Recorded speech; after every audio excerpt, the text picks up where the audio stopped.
cinta kasih Tuhan Yesus untuk kita semua. Rasanya belum terlambat untuk saya mengucapkan selamat tahun baru 2021. Haleluya. Pagi hari ini merupakan minggu kedua. Ibadah kita di minggu kedua di tahun yang baru ini. Mari saudara semua, saya ajak kita untuk mengundang hadirat Tuhan. Puji syukur kepada Engkau Allah Bapa kami, yang kami sembah di dalam nama Yesus. Pagi hari ini kami datang untuk menaikkan syukur dan mengatakan terima kasih kami kepadamu ya Tuhan. Sebab Engkau baik. Dari dulu, sekarang sampai selama-lamanya Tuhan. Penyertaan-Mu selalu ada bagi kami. Engkau telah bersama dengan kami, beriringan Tuhan, sampai pada hari ini kami ada sebagaimana kami ada, karena anugerah-Mu yang terbesar dalam hidup kami. Layaklah pagi hari ini kami mengangkat pujian, penyembahan, dan ibadah yang terbaik bagi Engkau Tuhan. Datanglah kerajaan-Mu di bumi seperti di sorga. Setiap umat-Mu memperoleh lawatan-Mu Tuhan, sehingga ibadah ini tidak akan berlalu Tuhan, tetapi ada hadirat-Mu yang membawa setiap kami pribadi lepas pribadi boleh melakukan hubungan yang intim antara roh kami dengan Engkau ya Roh Kudus. Terima kasih Bapa. Terpujilah nama-Mu, Allah yang layak disembah. Mari sama-sama katakan amin.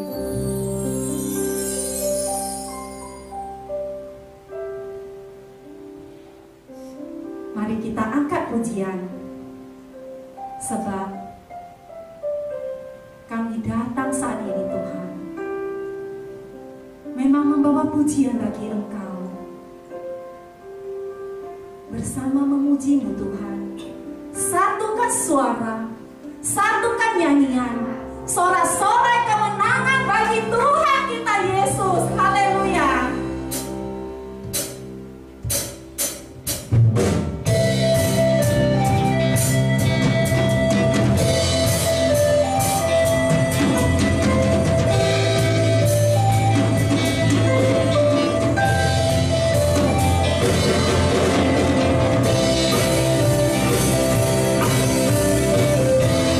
Semua tangan ke atas.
Terima kasih Tuhan Yesus.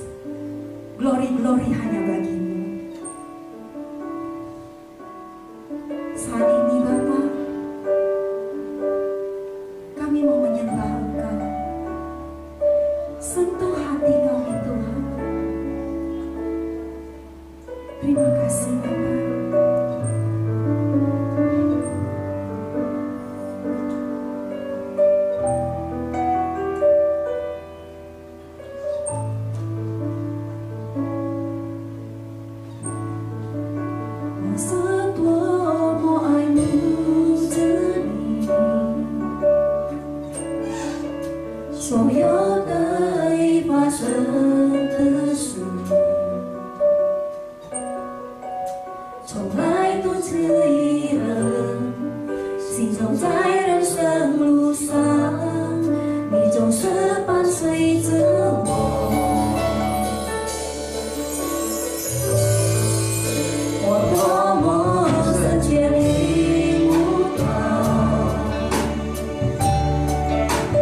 Jesus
disebut bayi-bayi.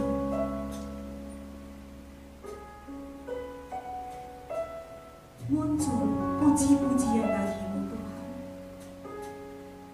Demikian juga dari mulut dan kehidupan kami Tuhan. Biarlah hidup setiap umat-Mu merupakan puji-pujian bagi nama-Mu. Nama-Mu diagungkan, dimuliakan melalui hidup umat-Mu Tuhan. Segala hormat hanya bagi Engkau. Sentuh hati kami Tuhan, sehingga setiap hati kami seperti air yang mengalir, yang tidak akan berhenti. Terima kasih Bapa.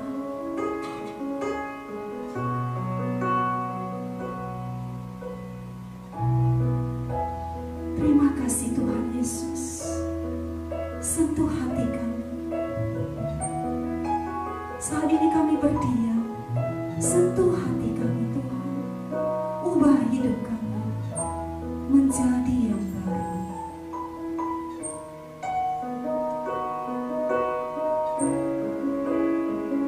Haleluya. Haleluya. Biar setiap kami merasakan sentuhan-Mu.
Melalui firman-Mu Tuhan, berbicaralah Bapa melalui hamba-Mu kepada setiap kami umat-Mu. Buka hati pikiran pendengaran kami Tuhan. Biarlah hanya firman Tuhan yang menjadi pokok perhatian kami.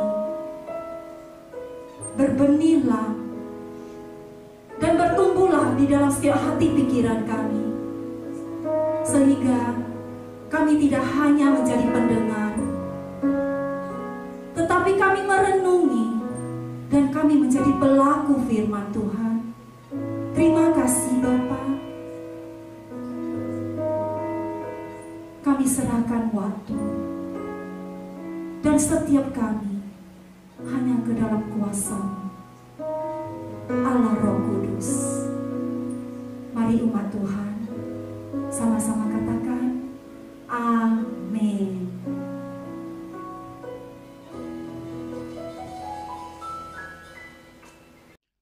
Shalom, salam sejahtera dalam kasih Tuhan Yesus Kristus. Jemaat GBI Avia Cemara yang dikasihi oleh Tuhan, senang sekali saya dapat berjumpa kembali dengan saudara-saudara sekalian saat ini. Izinkan saya mengucapkan selamat tahun baru tahun 2021. Marilah kita akan bersama-sama menyiapkan diri untuk mendengarkan firman Tuhan sekarang. Kita berdoa bersama-sama. Bapa kami yang dalam surga, kami sangat mengucapkan syukur dan terima kasih kepadamu. Karena pada hari ini kami dapat bersiap untuk mendengarkan firman-Mu. Firman Tuhan adalah firman yang hidup, yang berkuasa, tidak pernah berubah. Segala sesuatu akan berubah, tapi firman-Mu kekal selama-lamanya. Karena itu Tuhan, kami mau berpegang kepada firman-Mu. Sampaikan isi hati-Mu kepada putra-putri kekasih-Mu saat ini melalui pemberitaan firman-Mu ini, agar supaya kami sekaliannya dapat hidup sesuai dengan firman-Mu dan mempermuliakan nama-Mu. Sehingga hidup kami pun juga akan diberkati oleh Tuhan. Kami serahkan proses perenungan firman Tuhan dari awal sampai kepada akhirnya ini untuk dipimpin dan dituntun oleh Roh Kudus membawa kemuliaan bagi Bapa. Kami berdoa di dalam nama Tuhan Yesus Kristus. Haleluya. Amin. Amin. Amin. Saudara-saudara yang dikasihi oleh Tuhan, kita baru saja cukup sibuk melakukan perayaan Hari Natal, memperingati kedatangan Tuhan Yesus Kristus, Juru Selamat kita dari surga ke dalam dunia ini, kedatangannya yang pertama. Dan kita sudah membahas, saya kira cukup banyak dalam acara-acara sepanjang bulan Desember. Nah, hari ini saya ingin mengajak kita masih untuk merenungkan kebenaran firman Tuhan yang boleh diberi judul, Mari Sambut Kedatangannya. Mari sambut kedatangannya. Namun demikian, saya tidak mau mengajak saudara-saudara untuk mempersiapkan diri menyambut kedatangan yang pertama, karena itu telah lewat yang lalu. Namun karena Tuhan Yesus Kristus pernah berkata bahwa satu kali nanti Dia akan datang kembali, maka yang saya maksudkan dengan menyambut kedatangannya adalah untuk menyambut kedatangannya kali yang kedua itu. Di mana Tuhan Yesus Kristus akan datang bukan sebagai bayi lagi, tapi jadi Raja segala raja. Nah, saudara-saudara, kita tahu bahwa dalam kedatangan Tuhan Yesus Kristus kali yang pertama, kita saksikan dalam Alkitab, ada orang-orang yang sebenarnya tergolong umat Tuhan yang menyatakan diri seperti tidak siap sebenarnya untuk menyambut kedatangannya. Ya, contohnya saja Raja Herodes itu adalah memerintah umat Tuhan, tapi dia tidak siap ketika diberi berita bahwa ada seorang bayi lahir akan menjadi raja segala raja. Lalu kemudian Raja Herodes memanggil para ahli kitab, dan ahli kitab bahkan menunjukkan Mesias akan dilahirkan di Bethlehem. Tapi mereka tahu kitab suci, tapi mereka tidak menyambut kedatangannya. Tidak ada cerita bahwa ahli-ahli kitab itu akhirnya datang dan menyembah Tuhan Yesus Kristus. Marilah kita tidak akan menjadi orang-orang yang seperti ini. Bahkan yang menarik dari kedatangan yang pertama, ada orang-orang asing seperti orang Majus justru malah siap menyambut kedatangannya. Mungkin juga dalam kedatangan yang kedua nanti akan ada surprise-surprise seperti ini. Umat Tuhan malah nggak siap, tapi umat yang bukan umat Tuhan malah siap. Saya harap itu tidak terjadi pada kita. Kita akan mendeklarasikan, kita akan menyiapkan diri sebagai umat Tuhan yang siap menyambut kedatangannya yang kedua. Nah, saudara-saudara, kalau kita melihat Matius itu merekam atau mencantumkan, mencatat khotbah Tuhan Yesus Kristus mengenai kedatangannya yang kali kedua itu, dicantumkan menjadi Matius pasal 24 dan pasal 25 yang kita miliki sekarang. Di pasal 24 secara umum dia seperti memberitahukan tanda-tanda kedatangannya kali kedua itu apa saja sih. Dan nanti di akhir 24 sampai pasal 25, terutama pasal 25 seluruhnya berbicara mengenai bagaimana kita harus berlaku, bersikap supaya kita dipandang sebagai umat yang siap menyambut kedatangannya.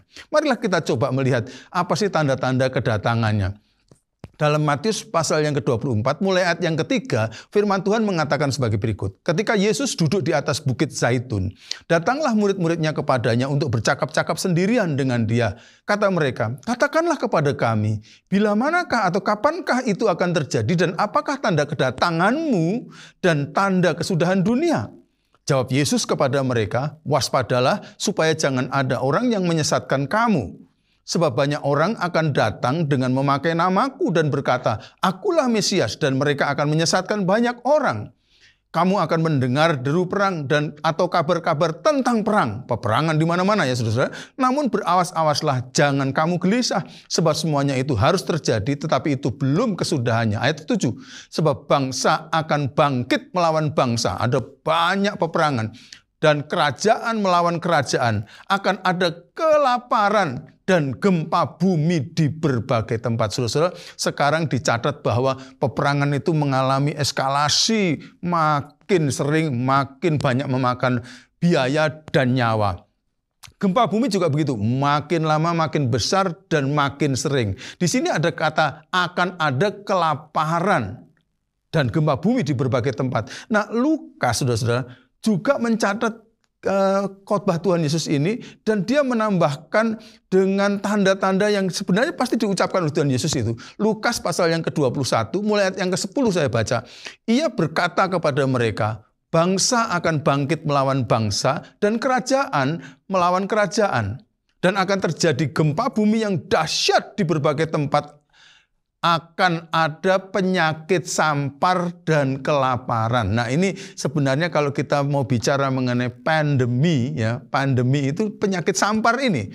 Dan kelaparan. Mengapa? Karena pandemi itu menyebabkan ada persoalan ekonomi sampai kalau tidak ditangani dengan baik maka kelaparan akan terjadi di mana-mana. Dan akan terjadi juga hal-hal yang mengejutkan dan tanda-tanda yang dahsyat dari langit. Nah, ini adalah pemberitahuan Tuhan Yesus Kristus mengenai tanda-tanda dari akhir zaman. Tapi apa artinya kita menghitung semua tandanya sudah digenapi seperti apa dan masih berapa banyak lagi kalau kita tidak siap? Karena Tuhan Yesus itu sangat baik, maka ketika Tuhan Yesus sudah memberitahukan tanda-tandanya dalam kitab Matius pasal 24 tadi, maka kemudian Tuhan Yesus mengatakan kamu harus siap. Dan orang yang siap itu kemudian diumpamakan oleh Tuhan Yesus di pasal 25 dari kitab Matius dalam 3 perumpamaan. Nah, 3 perumpamaan ini mengajarkan kepada kita tiga prinsip bahwa orang yang benar-benar mengerti perumpamaan ini adalah orang yang siap menyambut kedatangannya kali yang kedua.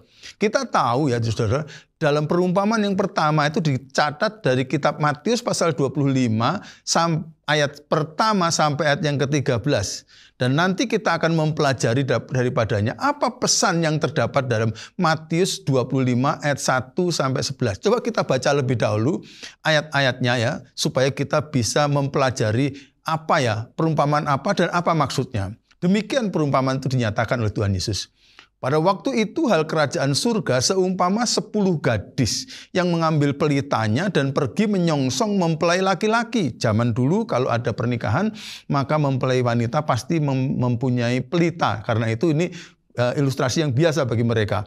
5 diantaranya bodoh dan 5 bijaksana.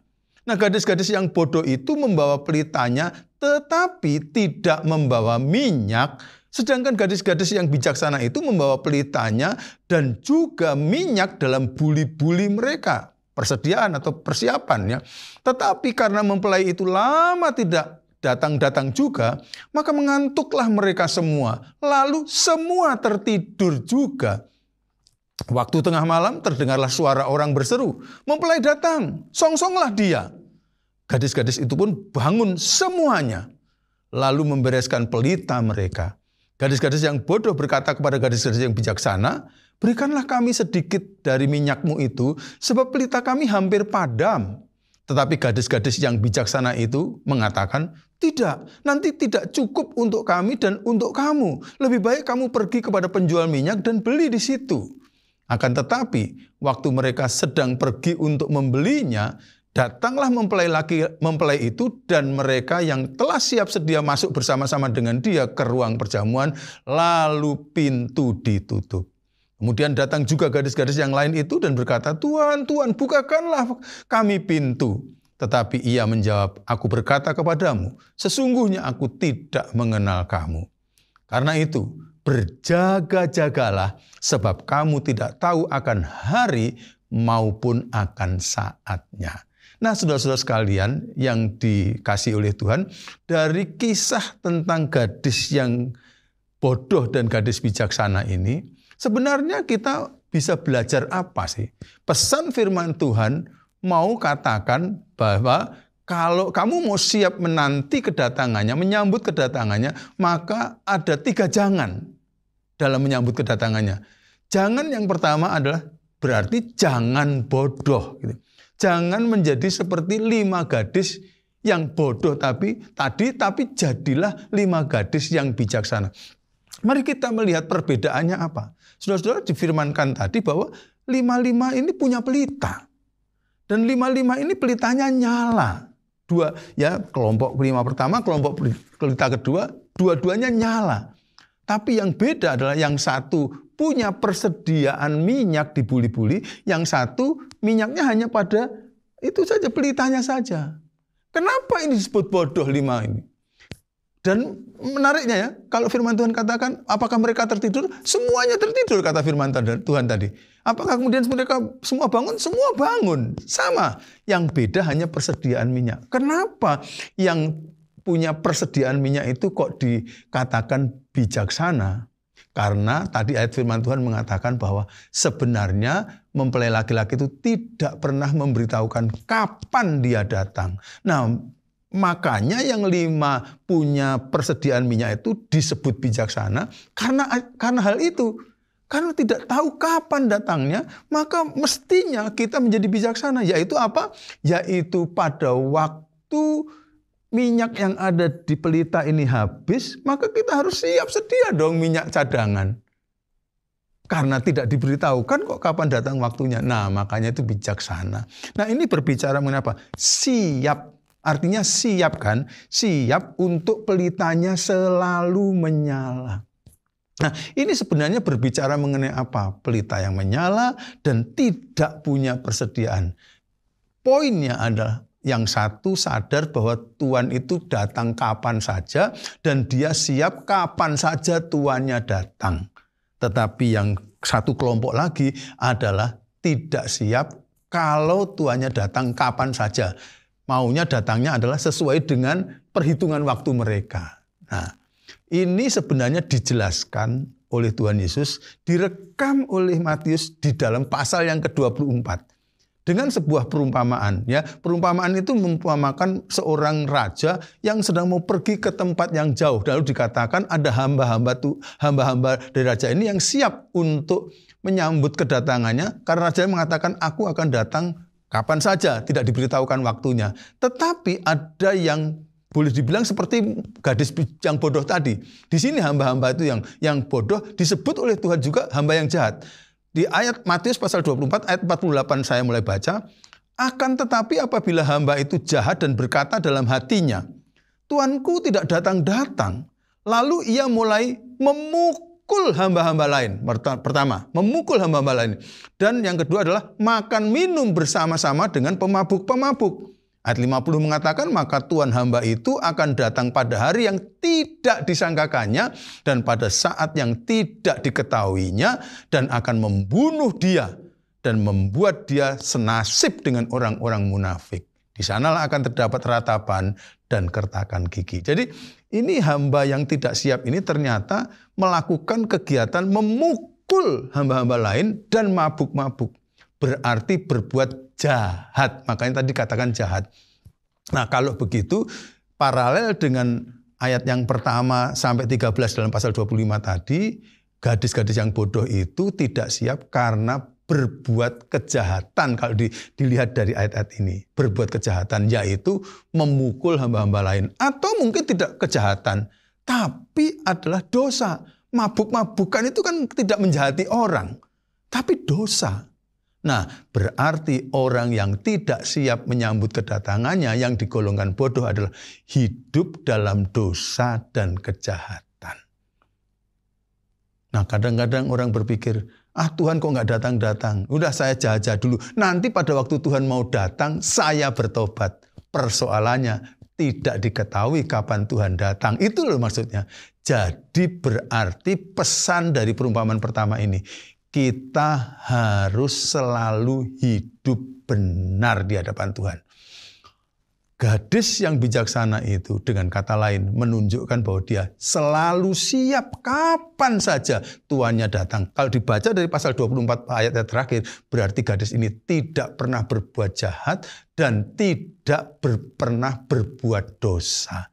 Berarti mereka selalu menjaga hidupnya benar di hadapan Tuhan. Nah ini kiranya Tuhan akan menolong kita, jangan kita menjadi bodoh. Kata firman Tuhan kalau di dalam ayat-ayat perjanjian baru, saudara-saudara, kalau kita baca, kebodohan itu tidak pernah dilawankan dengan kepandaian, tapi kebodohan dilawankan dengan tidak mengerti atau tidak melakukan kehendak Tuhan.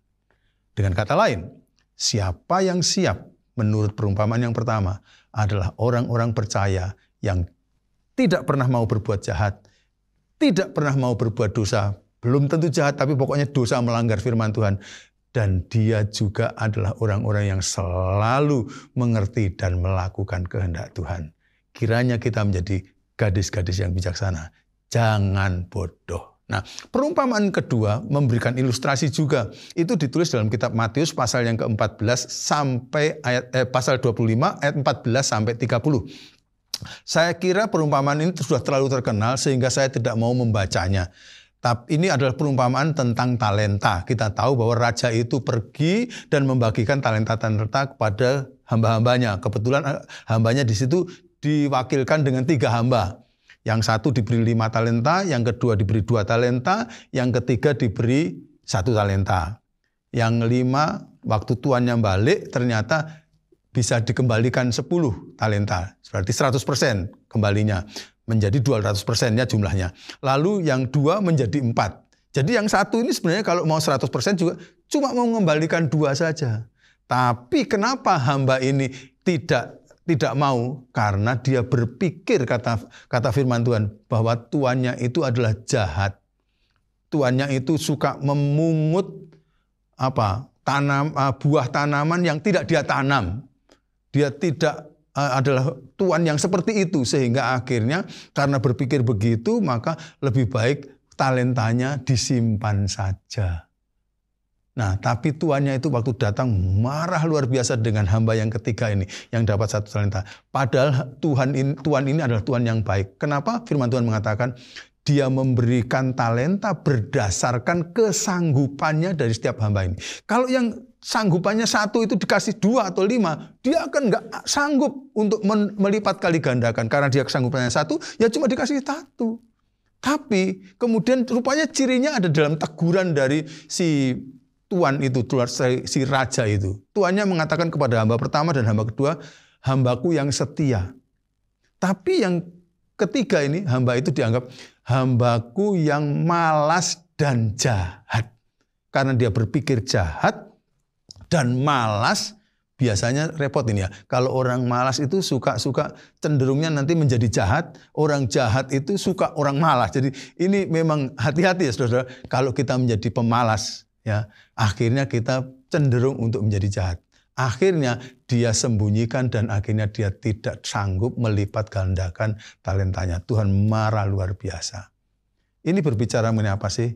Ya Tuhan memberikan kepada kita talenta. Tuhan memberikan kepada kita karunia-karunia.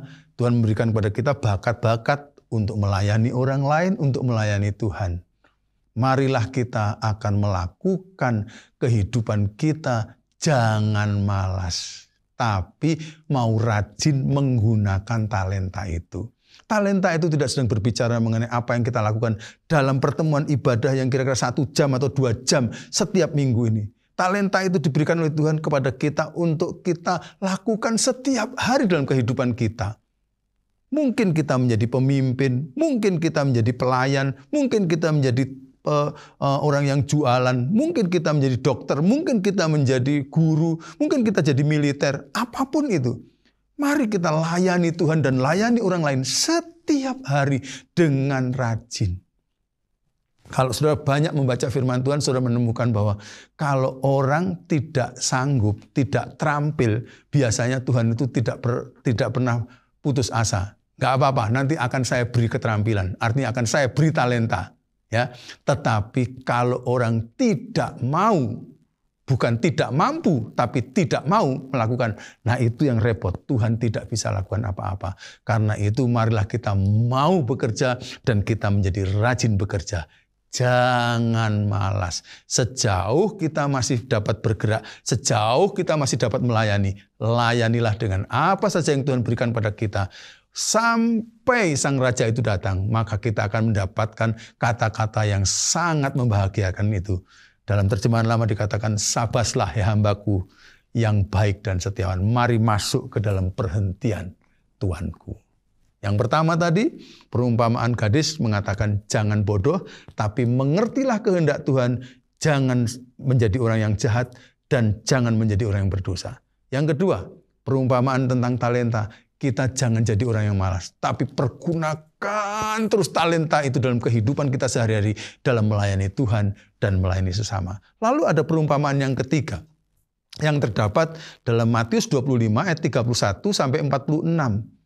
Nah, itu diceritakan bahwa di akhir zaman nanti tahu-tahu ada pemisahan semua orang dalam 2 golongan. Dan Tuhan mengilustrasikan bahwa golongan yang pertama itu seperti kambing-kambing dan yang kedua itu seperti domba-dombanya. Ditaruh di kanannya itu domba-dombanya, kambing-kambing di kirinya. Lalu kemudian Tuhan mengatakan yang kambing-kambing itu akan dimasukkan ke neraka, sedangkan yang domba-domba itu akan bersama-sama dengan Tuhan selama-lamanya. Lalu kemudian yang kambing-kambing ini protes, Tuhan, kenapa kok kami mau dimasukkan? Oh ya, Tuhan menjawab, karena ketika aku lapar kamu tidak memberi aku makan, ketika aku haus kamu tidak memberi aku minum, ketika aku telanjang tidak kamu beri pakaian, ketika aku dalam penjara engkau tidak kunjungi aku, ketika aku ada di rumah sakit kamu tidak rawat aku.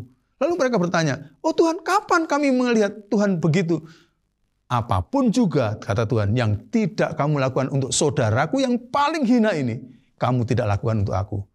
Lalu kemudian yang domba-domba juga bertanya, kok kami mau dimasukkan dalam kerajaan surga, kenapa Tuhan? Ya, karena pada waktu aku lapar, kamu beri aku makan, pada waktu aku haus, kamu beri aku minum, dan seterusnya seperti tadi, sebaliknya dari kambing-kambing itu. Lalu mereka juga bertanya, kapan kami melakukan itu? Apapun juga, kata Tuhan, yang kamu lakukan untuk saudaraku yang paling hina ini, itu sebenarnya telah kamu lakukan untuk aku. Nah ini maksudnya apa, saudara? Saya memberikan, kalau pertama tadi jangan bodoh, yang kedua adalah jangan malas, maka yang ketiga ini jangan sombong. Kenapa? Karena melayani saudara Tuhan yang paling hina itu biasanya memerlukan kerendahan hati. Orang itu gampang untuk melayani orang yang dipandangnya dihormati. Tapi kalau orang disuruh melayani orang yang dipandangnya rendah, itu biasanya jarang mau. Ya, tuan suruh melayani pembantunya gitu, biasanya jarang mau. Tapi kalau tuan yang rendah hati, dia akan mau melayani pembantunya bahkan. Yang menyebabkan itu apa? Kesombongan dan kerendahan hati. Karena itu jangan sombong. Kita harus mau melakukan apa saja kepada siapa saja. Bahkan kepada orang-orang yang kita anggap tidak akan sanggup untuk membalas kebaikan kita.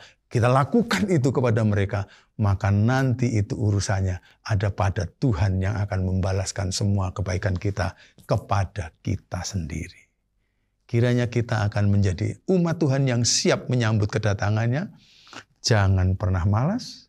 Tapi mari kita menjadi orang yang hidup benar dan selalu melakukan kehendak Tuhan. Jangan pernah menjadi jangan bodoh. Jangan bodoh yang pertama, tapi mengerti kehendak Tuhan dan melakukan kehendak Tuhan. Jangan berbuat jahat. Yang kedua, jangan malas. Tetapi mari kita rajin menggunakan talenta kita untuk melayani Tuhan dan sesama kapan saja, di mana saja, kepada siapa saja. Dan yang ketiga, jangan sombong supaya kita siap untuk melayani siapa saja. Bahkan yang dipandang oleh orang sangat hina, termasuk menjadi target pelayanan kita. Karena kita memiliki hati yang rendah hati seperti Tuhan Yesus sendiri yang mau turun ke dalam dunia dan melayani kita, orang-orang yang berdosa. Saya ucapkan selamat kepada saudara-saudara yang siap menyambut kedatangannya kali yang kedua, sejauh kita menjadi umat Tuhan yang tidak bodoh tapi mengerti kehendak Tuhan, tidak malas tetapi rajin melakukan talenta-talenta kita setiap hari dalam hidup sehari-hari kita, dan yang ketiga, kita tidak sombong sehingga kita mau melayani siapa saja dalam kehidupan kita. Diberkatilah saudara-saudara, jemaat Avia Cemara, mari kita akan berdoa bersama-sama.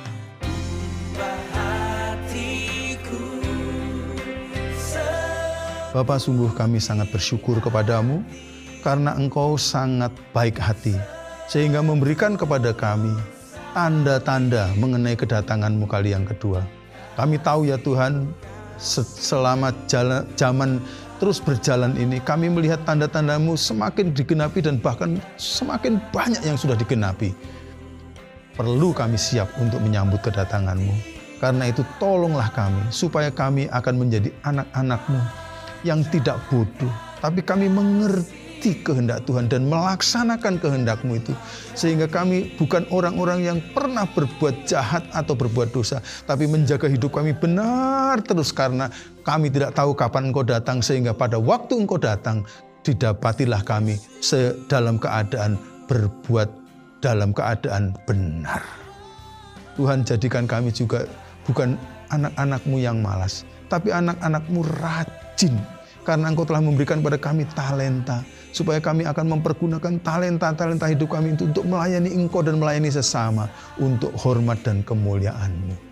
Dan jadikan kami ya Tuhan, bukan hamba-hamba-Mu yang sombong sehingga kami akan pilih-pilih untuk melayani orang. Tapi jadikan kami hamba-hamba-Mu yang rendah hati. Dengan cara itu kami akan melayani siapa saja yang ada di hadapan kami, untuk kemuliaan nama Tuhan, untuk kebaikan orang yang dilayani, dan untuk berkat yang akan kami miliki. Sekali lagi kami serahkan seluruh jemaat-Mu, masing-masing dan keluarganya, bahkan seluruh pelayan-pelayan dalam gereja ini, kiranya Tuhan akan memberkati. Jadikan kami seluruhnya siap untuk menyambut kedatangan-Mu kali yang kedua, sehingga kami akan mendapatkan kata-kata yang menyukacitakan hati kami itu. Sabaslah hai hambaku yang setia, masuklah dalam perhentian Tuhan-Mu. Kami bersyukur semuanya ini. Di dalam nama Tuhan Yesus Kristus kami telah berdoa. Amin.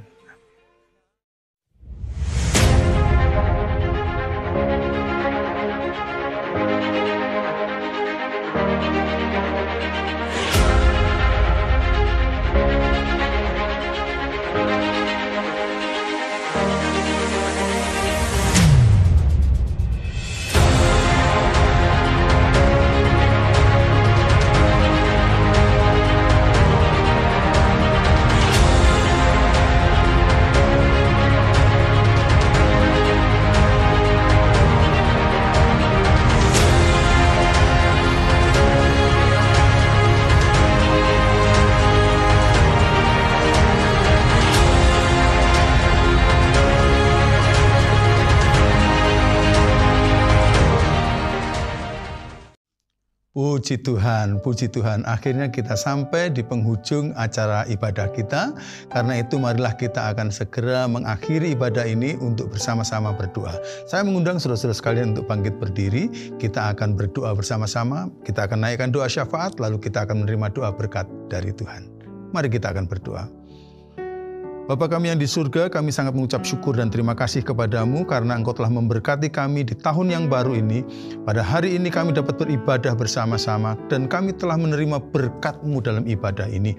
Kami memohon kiranya Tuhan akan menolong supaya berkat-Mu dalam ibadah ini akan terjelma dalam kehidupan kami sehari-hari, sehingga kami dapat menjadi berkat bagi orang-orang lain yang berjumpa dengan kami dalam hidup kami sehari-hari. Sekarang kami mau berdoa ya Tuhan, kiranya Engkau akan menolong dunia kami sekarang, bangsa kami, bangsa Indonesia. Engkau tahu Tuhan, kami masih belum selesai dengan COVID-19 ini. Kami mohon Tuhan akan menolong supaya ini akan segera dapat diakhiri oleh Tuhan. Dan akhirnya kami akan dapat melakukan segala sesuatu dengan leluasa untuk membawa hormat dan kemuliaan bagi Tuhan dan memberkati orang-orang lain. Tuhan, menolonglah gereja-gerejamu di seluruh dunia ini supaya dikaruniakan hikmat dan akal budi untuk memberkati dunia kami. Juga kami berdoa untuk pemerintah bangsa kami. Kami berdoa untuk Bapak Presiden Jokowi dengan seluruh jajarannya sampai kepada pelosok-pelosok. Tuhan, karuniakan kepada mereka rasa takut akan Engkau sehingga Engkau mengaruniakan hikmat akal budi untuk memimpin bangsa kami ini dengan berhasil membawa kesejahteraan bagi semua umatnya. Bahkan akan terjadi hujan pertobatan, hujan keselamatan bagi bangsa kami. Engkau juga akan memberkati Tuhan gereja-gerejamu, termasuk gerejamu yaitu gereja GBI Avia Cemara ini. Kiranya Tuhan akan memberkati mulai dari pimpinan sampai semua pelayan, bahkan seluruh jemaat dan keluarga-keluarga. Jauhkan kami dari hal-hal yang tidak berkenan kepadamu, tapi berkati kami dengan berlimpah-limpah oleh berkat-Mu, supaya kami tidak kekurangan suatu apapun. Tuhan, kami berdoa bagi yang sakit, Tuhan sembuhkan. Bagi yang susah, Tuhan hiburkan. Bagi yang lemah, Tuhan kuatkan. Sehingga kami semua akan tahu bahwa Tuhan akan menjadi sumber segala sesuatu dalam kehidupan kami. Sekarang kami, Tuhan, akan mengakhiri ibadah ini dan memohon berkat daripada-Mu. Saudara-saudaraku yang aku kasihi dalam Tuhan, sementara kita meninggalkan saat-saat beribadah bersama ini nanti, kiranya hadirat Tuhan akan menyertai kita dan memberkati kita dengan berlimpah-limpah. Aku berdoa kepada Tuhan supaya saudara diberkati, keluargamu diberkati, pekerjaanmu diberkati, usahamu diberkati, pelayananmu diberkati, kesehatanmu diberkati. Apapun juga yang kau buat, dibuat Tuhan menjadi berhasil untuk membawa hormat kemuliaan bagi nama Tuhan, kebaikan bagi saudara-saudara sendiri, dan berkat bagi orang-orang lain. Marilah kita terima berkat yang berasal dari Tuhan, yaitu damai sejahtera dan rahmat dari Allah Bapa, kasih karunia dan kasih sayang dari Tuhan Yesus Kristus, penghiburan, kekuatan yang selalu baru, dan penyertaan dari Roh Kudus kiranya akan selalu bersama-sama dengan kita sehari-hari sampai Maranatha Tuhan Yesus Kristus datang kedua kali, bahkan sampai selama-lamanya. Berkat ini kita terima dalam nama Bapa dan Putra dan Roh Kudus. Dalam nama Tuhan Yesus Kristus kita telah berdoa ini. Mari sama-sama kita katakan amin, amin, amin. Tuhan memberkati.